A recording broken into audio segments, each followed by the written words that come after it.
So hey guys, welcome to your 2.4 notes on solving equations with variables on both sides of the equal sign. Okay, here we go. By the end of the day, you're going to solve equations with variables on both sides of the equal sign and identify equations that are identities or have no solution. So this is how you do it. Here we go. We look at this problem right here. For some reason, I'm really short on breath. Maybe it's because I just ate a whole cupcake while running up the stairs.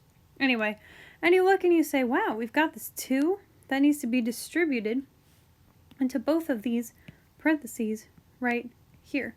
And that's what you do first. So you're going to have 2, wrong purple. You're going to have 2 times x plus 2 times 7.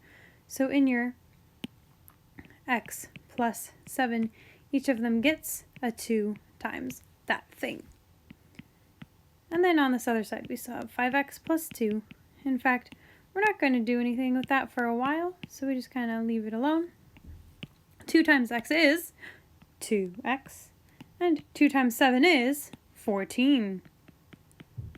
Awesome. Okay, now you'll remember from our last lesson that if we have variables on both sides of the equal sign, you need to hiccup. And then we are always going to undo, but we need to undo not with PEMDAS, but with backwards PEMDAS. PEMDAS, like this, as MDEP, of course. Okay. So our first step is add or subtract. We're undoing what's happening to our variables in backwards order. Let's get our variables on the same side, though. So we're going to be like, okay, this 2x over here needs to be with his ex-friend over here. Not that they're like ex-friends, they used to be friends, but they're both friends because they have x's. They have an x in common. And for some people, I guess that might be a bonding experience. I don't know, whatever. Moving on, 2x minus 2x just cancels out to 0. And on the right, you're left with 14. Cool. Now here, 5x minus 2x, if you have 5 x boxes, and then you get rid of 2 of them, how many x boxes do you have? You have 3 x boxes, which is probably too many for any one person. And then you have your plus 2, your plus 2. Super. Okay, now let's keep undoing what's happening to our x variable. To undo with our ASMEDUP backward PEMDAS, we're going to subtract this plus 2. So we say plus 2, more like minus 2. Am I right? Anyway, plus 2 minus 2, those cancel out. Bye. We're left with just 3x, and 14 minus 2 is 12. Awesome. We're almost done. We need to get rid of that 3, so we will divide by 3 on both sides. Bye. Realize we made this just a little bit too big to fit into our workspace, so we scrunch it up, zoom back in, and then our 3's will cancel out. That's like the whole point of dividing by 3 anyway. And then you have x equals whatever 12 divided by 3 is. I think it's like 4 or something. Haha, done. Yay! We got it. Well, did we do it right? Let's check our work, shall we?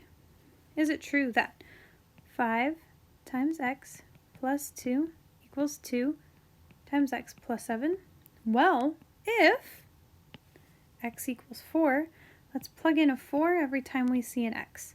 So it'll give us 5 times 4 plus 2 equals 2 times 4 plus 7? Well, I don't know. Let's find out. 5 times 4 is 20. And 4 plus 7 is 11. 20 plus 2 is 22. And 2 times 11 is 22. Yeah, nailed it. We got it. Okay, we did it right. So we did it right. But what did we do? Well, the first thing we did was we used the distributive property. We use the distributive property, up here to clear any grouping symbols, like our parentheses. And we can also clear out decimals and fractions by like multiplying by the denominator of the fraction, or if you have decimals and you want to multiply by 10 or by 20, that's fine. It just makes your life a little bit easier. I'll do some examples later. And then what did we do? Well, we didn't have any, but we would have combined like terms on each side of the equation. We didn't have any like terms, but we would have if we did. And then we added and subtracted to get both variables on the same side of the equal sign. Same side of the equation of the equal sign, that's fine. So we add or subtract to get variables on the same side. Same side, that's your key idea right here. And then we use our inverse operations to undo what's happening to our variable to get the variable by itself. Remember, we're undoing to isolate the variable. And then finally, we check our solution in the original equation. Checkmate. Okay. So that's the pattern that we will follow. So let's take this and use them down here. Gonna just rearrange them real quick. That didn't work very well. Cool. Man, those are like fun Halloween colors. All right, so you have a graphic designer, and your graphic designer takes 1.5 hours to make one page of a website. Using new software, the designer could complete each page in 1.25 hours. However, it takes 8 hours just to learn the software. Remember, that's 1.25 hours for each page. How many web pages would the designer have to make in order to save time using the new software? So what we're looking for is we want to when is it worth it? When will the designer break even, so to speak, with time? So let's find out how many maybe we actually speak correctly. Our key question of the day, again with the speaking correctly, it's just not happening today. How many web pages would the designer have to make? Someone gave me a hard time yesterday about picking the correct color, and today's a struggle. Here we go. Well, what do we know? Well, we know that it used to take 1.5 hours per page. Oh, let's define our variable. Let P equal the number of web pages. Okay, so it used to take 1.5 hours to make one website. 1.5 hours per website. However, now we can work a little bit faster. 1.25 hours per website, per page. However, we also need to take into account that it will take 8 hours to learn the software.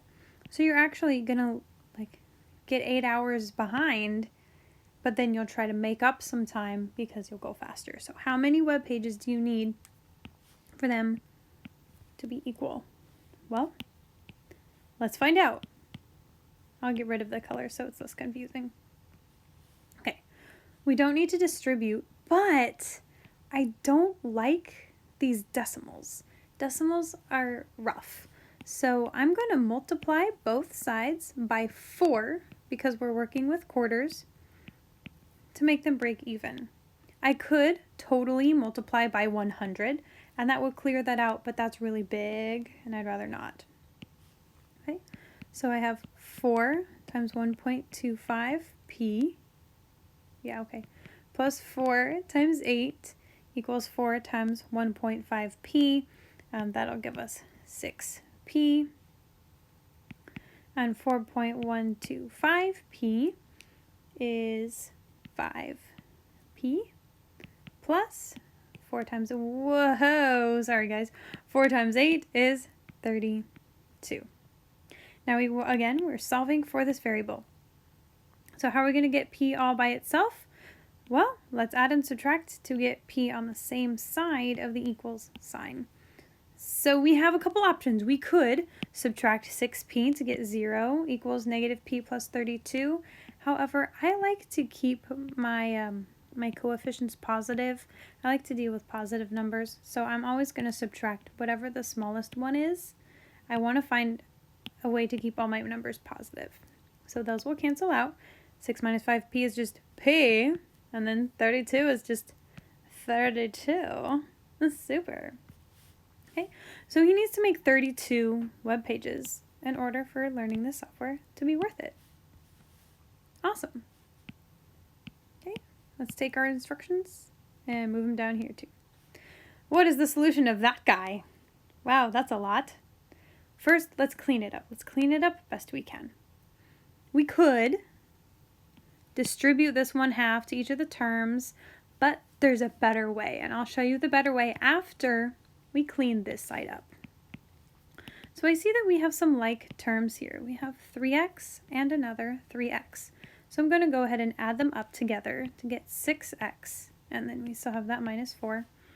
So you have 1/2 x minus 4. Cool. And instead of instead of distributing this 1/2 to both and then having to deal with that, instead I'm going to multiply both sides by 2. Because multiplying the left side by 2 will cancel out the 1/2. And I'm left with just x minus 4 on this side. Isn't that great? So great. And then on this side, it will have to distribute the 2 to the 6x and to the 4. So that gives me 2 times 6x minus 2 times 4. Whoops. And then to clear that up, that's 12x minus 8. So you have x minus 4 is 12x minus 8. Sweet. So we've got our distributive like terms out of the way. Now we want to get our variables on both sides of the equals sign. We could totally subtract 12x from both sides. However, I'm going to keep my coefficients positive, so I'm going to subtract x from both sides. And these guys will cancel out. Bye. That's the whole reason we did them. And that gives us negative 4 equals 11x minus 8. Remember, our end game is to get x all by itself, so we're undoing what's happening to our x. The next step is add 8 to both sides.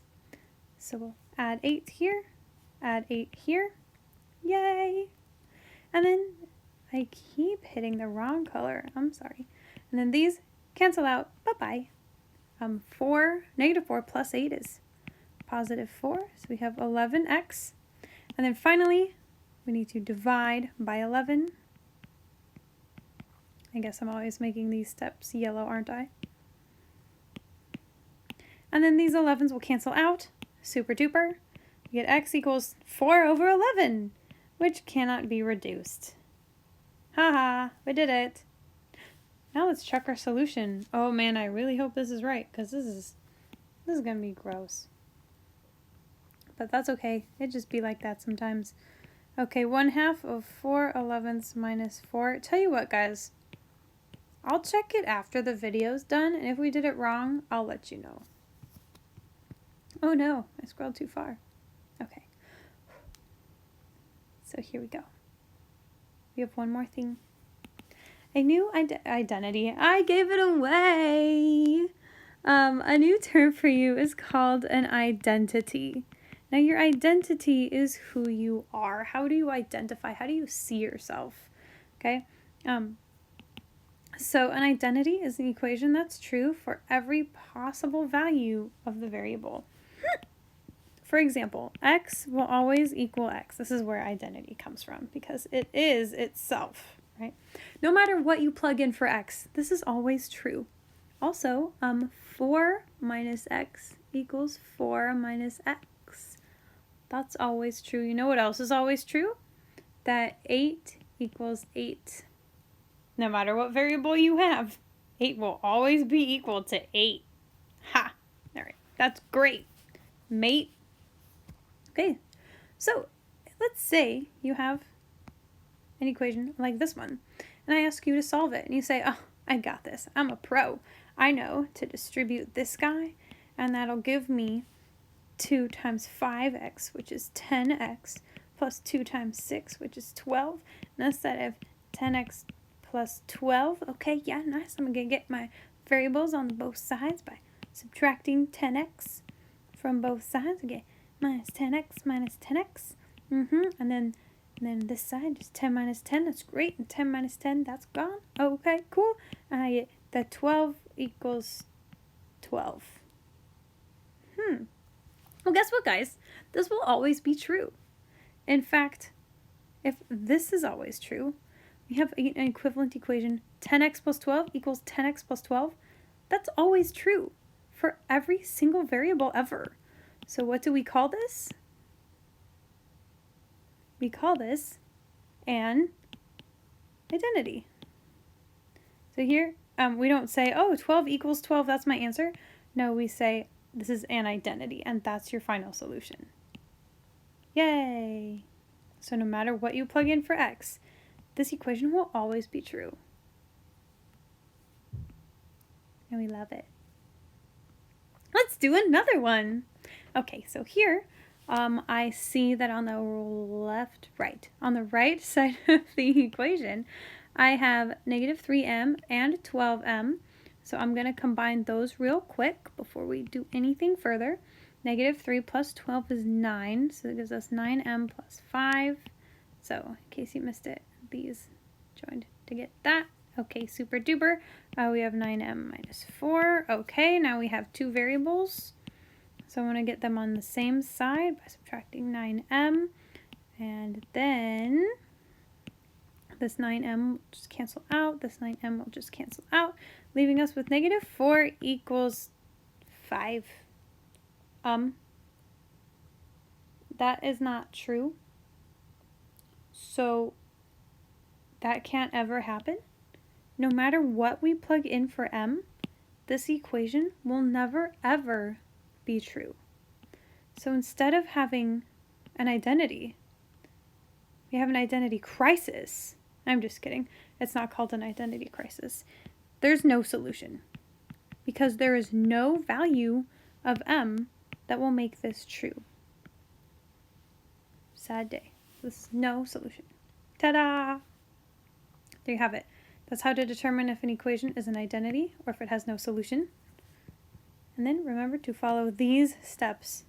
Better said, follow these steps. Get your backwards PEMDAS on. And have a great time on your homework.